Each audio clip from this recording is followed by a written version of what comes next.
Another month down, another month of free entertainment from the App Store and Google Play. GameRanks brings you the 10 best free iOS and Android games of July 2016. Number 10, Room of Doom Minion Madness, which if you like WarioWare, is basically the iOS and Android game for you. To put it like social media, this game will give you those feels. But on top of that, the rooms/levels are designed incredibly well. It's extremely addictive.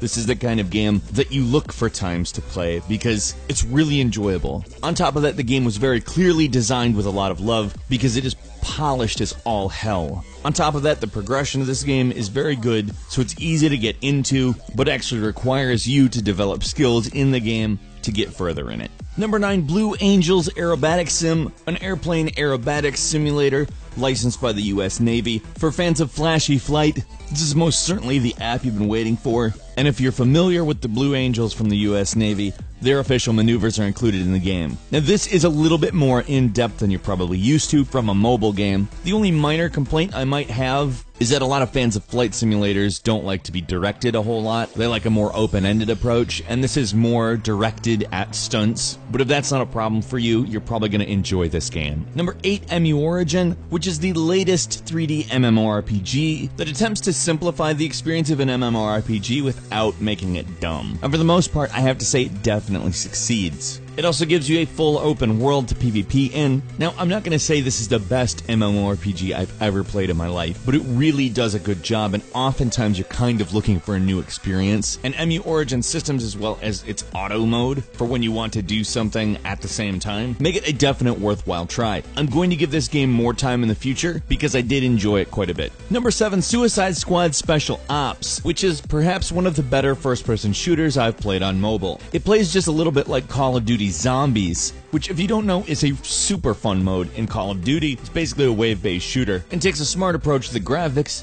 going with the colorful but not super detailed look. It's not realistic, but it comes together and looks very nice. This game is seriously a load of fun. One thing to watch out for though, this is kind of a buggy game. I'm sure they're gonna fix it because there's a lot of people playing it, and the general consensus seems to be that it's a great game but needs some fixes on the bugs. But if you can handle that, play it now. I mean, it's a lot of fun. Number 6, Combo Critters, which if you're looking for some monster hunting action without the go aspect, which we will talk about that later by the way, Combo Critters offers a spin on the Pokemon concept that makes it worthy of its own game. It takes a decidedly different style than Pokemon, with simplified battles and a more goofy approach to monster design, and the length of the game itself is a little bit short. You're able to beat it in about 3 to 4 hours if you really go hard. But the developers are also promising to extend both the content and features of the game. As it stands now, it is a great game and really enjoyable to play,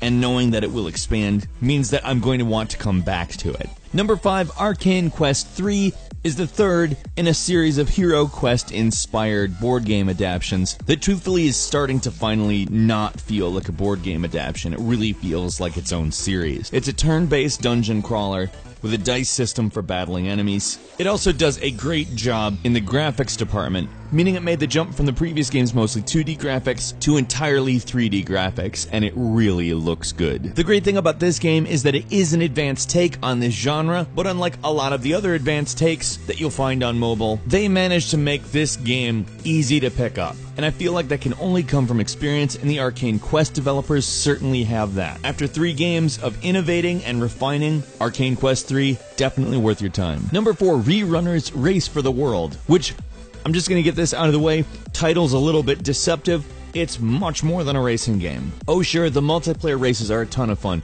don't get me wrong. But there's also an open world to explore and various things to complete. And all the various things that you can do in this game make me say this is probably the most original platforming game on mobile this year. There's a lot of developers that try to do platforming on mobile, but this one delivers in a way that I feel like most games have been missing. There's leveling up, the races are fun as hell, and the open world brings a lot of depth. Number 3, Rival Fire is a full-featured, multi- and single-player shooter that really brings a more advanced take on that gameplay to the phone. There's not only PvP deathmatches, but there's actually a campaign and co-op. The action is cover-based, so that gives you some idea what type of game it is. In some ways, a little bit Gears of War-like. In others, maybe a little Counter-Strike-like.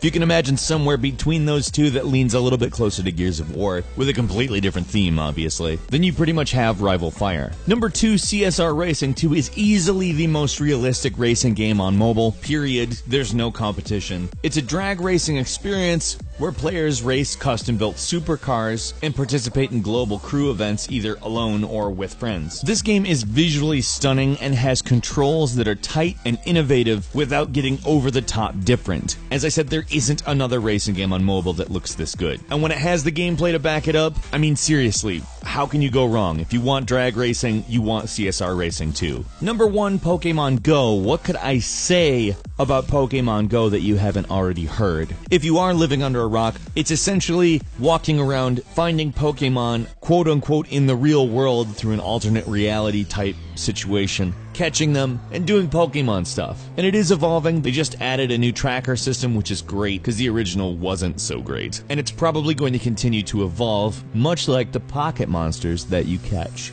It's a lot of fun. It's getting people out of their houses. People are meeting each other, having good experiences, having bad experiences, but the game itself, lots of fun. Couple of bonus games for you. First, Snakebird, which is a game I think you're going to see more of because it takes a slow approach to the Centipede type gameplay and makes it far more puzzle oriented and very hard.